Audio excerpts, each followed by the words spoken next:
What's up, everyone? So, the fifth film in the MCU in chronological order is actually the second film of Phase 1, and that is The Incredible Hulk, a movie that is either grossly underrated or a movie that no one really likes. I fall in the camp of somebody who really enjoys The Incredible Hulk. I really like this movie. I think The Incredible Hulk is a fun action romp. Does it tell a very deep story? No, it doesn't. Does it tell a very entertaining story with some really fun performances? Yes, it does. Get it off the bat right away. I miss Edward Norton. I wish that Marvel never let him go, because his performance in The Incredible Hulk was really good. Like, Norton's Bruce Banner is the Bruce Banner that should have just been the template for the rest of the MCU. Norton plays the character with that right amount of torturedness, with the right amount of somberness, without being too over dramatic with it. He also gives the character some subtle lighthearted and comedic moments as well. That doesn't take away from his character. Like, Edward Norton understood the character of Bruce Banner and Hulk more than Mark Ruffalo did. And that's not a slight against Mark Ruffalo, because I do like Ruffalo as an actor, and I did like Ruffalo's initial few performances as the Hulk before they started to really go off the wall with him. I wish Norton really never left, because I think if Norton would have stayed, the Hulk would have maintained his seriousness and his badassery. That's the one thing with this movie that I love about this movie, is that Hulk looks like a badass. And the Hulk is in this movie. What they did to him when you go further along in the MCU is just mind-boggling. It's like director Louis Leterrier. He did a phenomenal job at making the Hulk feel like a monster. Like, his first appearance is like 20 minutes into the movie, which is a plus, and he's kept mostly in shadow. But the way Leterrier shot it, it was like Jaws in a way. Like, he kept Hulk in shadows, and like you got like a lot of cool like horror movie moments to it. Like, it felt like Jaws in some areas, and then it felt like Alien in a lot of areas. Like, I love the way Leterrier shot the first transformation of Hulk, and I love the way that he shot Hulk's first initial rampage in this factory. Like, he made it feel like a horror movie. And then when you get that big revelation towards the end, when Hulk steps out of the shadows and is eyeing Emil Blonsky, that is a great, cool moment. So yeah, Louis Leterrier understood Hulk more than most directors of the MCU understood Hulk when they took over the character. Edward Norton, from the aspect of acting, from the aspect of an actor, understood the character of Bruce Banner and Hulk more. And I got to give Norton a lot of credit, because he does the first 25 minutes of this movie with basically very little dialogue. And it's not until he leaves, I think they're in Brazil or someplace like that. It's not until he leaves Central America and goes back to the U.S. is when he actually starts to do more, is when he actually starts to spew out more dialogue. But a chunk of this movie, Norton is really just going based off facial expressions and just reacting to things that he sees. And a lot of his interactions with characters is done through very minimal dialogue and through a computer screen, because he's talking to this pen pal named Mr. Blue, who we find out is actually Samuel Stearns, Tim Blake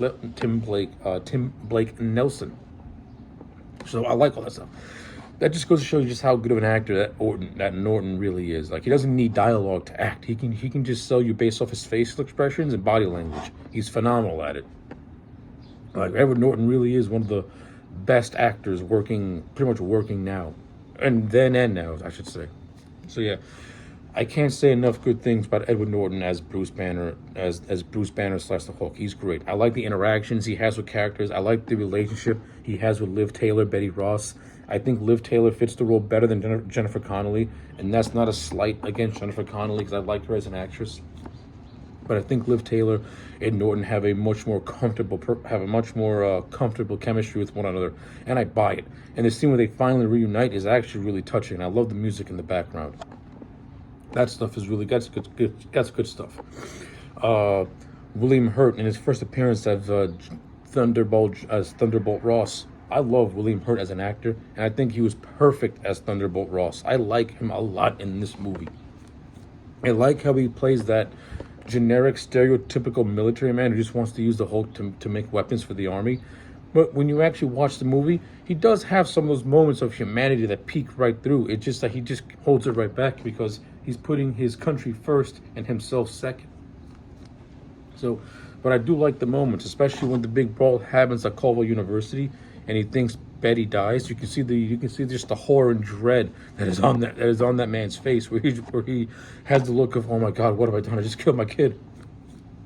Like, William Hurt is a very understated actor, very underrated actor, and I wish he hadn't passed away, because I really liked him as General Ross.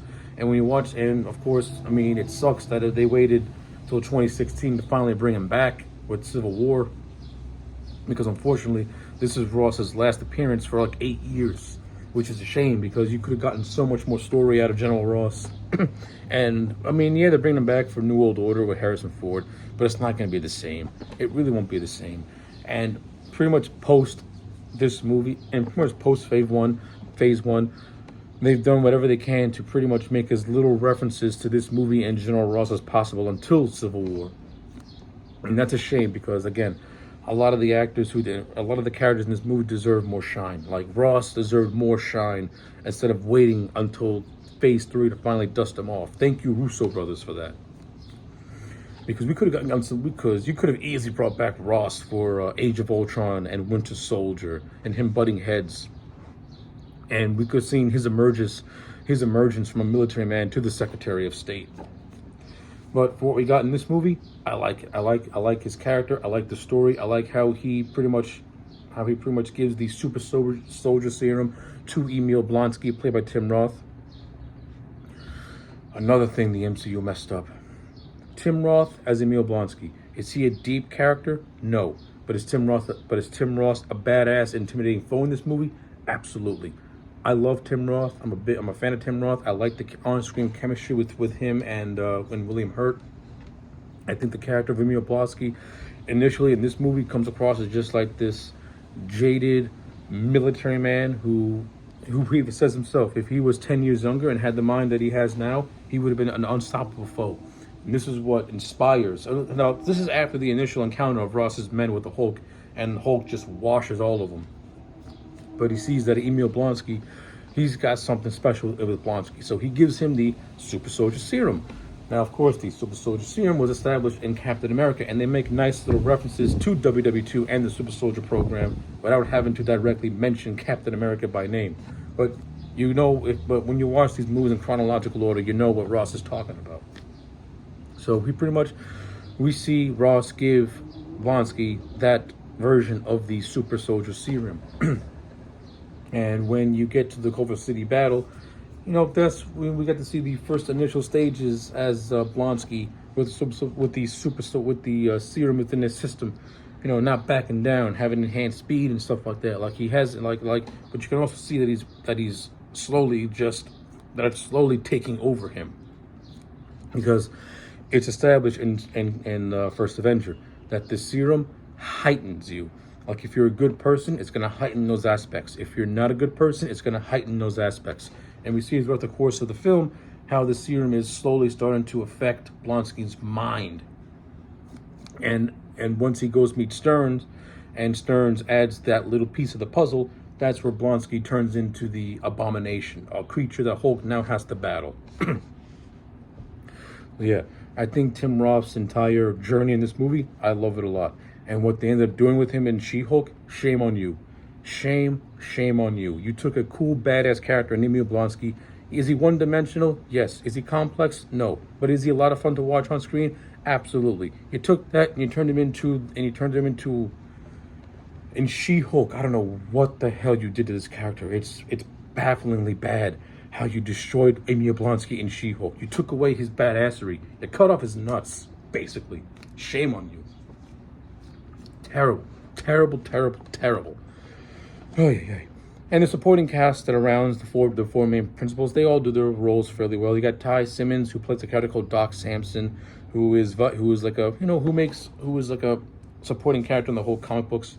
Ty Burrell, he's all right for what he was. He's barely in the movie, and and it's okay because this movie is not about having a love triangle or anything like that. This movie's about Bruce on the run, and now Betty's trying to help him. It's all about Bruce being on the run and trying to find a cure to rid himself of the curse of the Hulk. And this is what takes them. So after you do the whole big Culver City battle, which is the best set piece, which is one of the best action set pieces in this entire movie, because the military throws everything at this thing, and he just fights it all off. But you finally get to Betty and Bruce in New York City, and by the way, they had to take a ride with a crazy crab driver, and I love that scene because Betty's the one who is enraged while Bruce is trying to maintain his calmness. I just thought that scene was just beautifully funny. It's great. And I love how Betty snaps at him a little bit. Anyway, they meet Samuel Stearns. Samuel Stearns, of course, he's in awe. He's finally getting a chance to meet Mr. Green, his pen pal. And he sees firsthand of the power that it possesses that is inside Bruce. He is both horrified and intrigued all at the same time. You know, like he wants to extract some of this for personal gain himself. Like he wants it more for fame and fortune as opposed to trying to get rid of it. And of course this causes a conflict as well.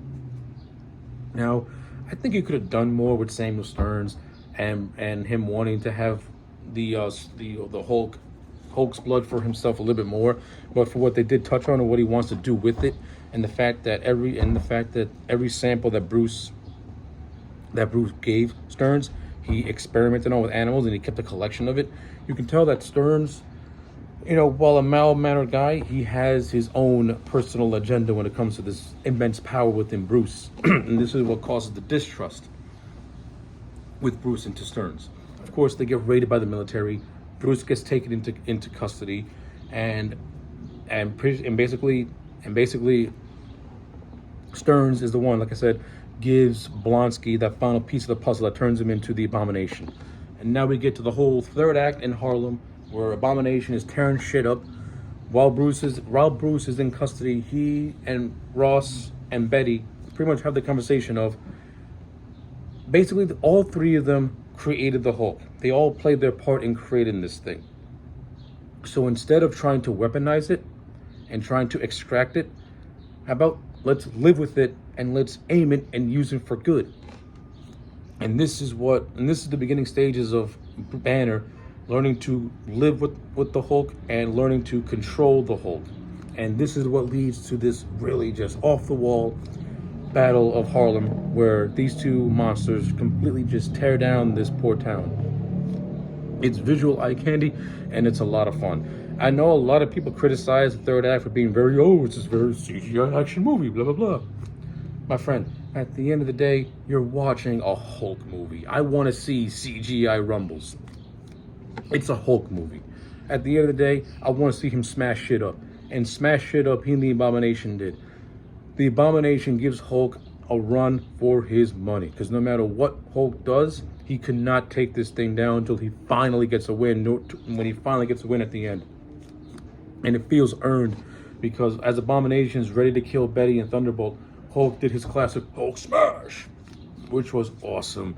He chokes him, passes out, Hulk escapes into the wilderness. We get a nice little scene of Bruce Banner meditating, and we see his eyes go green with a little smirk on his face. That to me says that he's learning to control the Hulk and use it his way. And of course, we get the scene of Thunderbolt Ross and Tony Stark in a bar. And if you watch Iron Man 2 and Hulk back to back, it makes this scene make a lot more sense, because at the end of Iron Man 2, Nick Fury said that they don't want to use Iron Man because Stark is reckless, but they want to use Stark as a consultant. So when you watch this scene now from Incredible Hulk, it makes that scene have a lot more sense to it now. So I like all that stuff. So yeah. So let me just, now with all that being said, let me just get some of my final thoughts in there. Overall, The Incredible Hulk to me is a very good, solid superhero movie. It's a nice installment to the MCU that sets up a lot of stuff. It makes a lot of references to S.H.I.E.L.D., a lot of references to Stark. It establishes Bruce Banner and the Hulk and the unpredictability of the Hulk character. It sets up General Ross, who unfortunately does not come back to the franchise for another 8 years. And same goes with Emil Blonsky, which took much longer to get him back.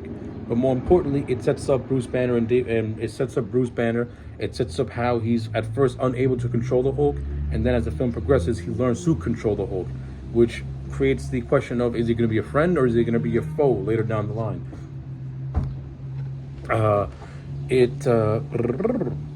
Yeah, you have some good character moments in this movie. You have really good directing by Louis Leterrier. This has to be one of the most prettiest looking, one of the best looking movies of Phase 1. Like, Louis Leterrier really did a good job directing this movie. Like, the visuals look good, the cinematography is nice and solid. I love a lot of the landscape shots he has of Central America where Bruce Banner's on the run and in hiding. I think that stuff, all that stuff looks extremely beautiful. And you have just really good performances and overall very, very fun movie. Like I said, is this a deep Hulk movie? No. Is this a fun action romp that tells a story that's very easy to follow and has and has moments that keep you very entertained, those little character moments that keep you entertained? Absolutely.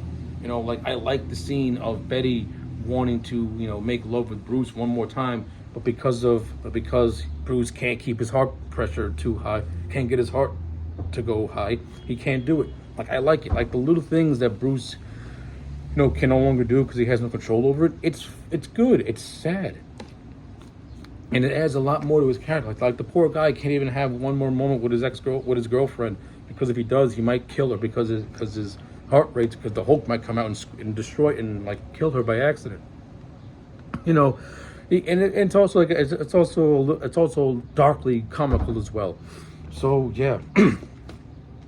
So I'm done rambling on. At the end of the day, The Incredible Hulk to me is a solid 8 out of 10. I thoroughly still enjoy this movie very, very much. So yeah, those are my thoughts on The Incredible Hulk. Let me know your thoughts in the comment sections down below. Like the video and subscribe, and I'll check you back next time for more.